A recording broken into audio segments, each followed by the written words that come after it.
70 anys. Sí, hi ha un moment que intento no perdre. Jo a les festes majors habitualment no puc participar a tots els actes, tinc dos nens petits i hi ha molts dies que treballo durant la festa major, però n'hi ha un que intento participar-hi sempre, que és el sopar de la Garrinada, que és un moment on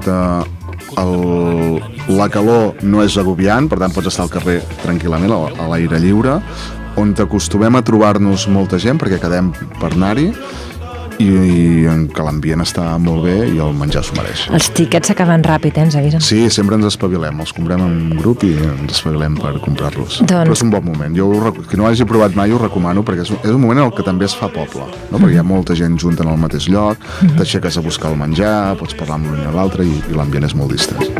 Ja no va la festa, ja no té compor.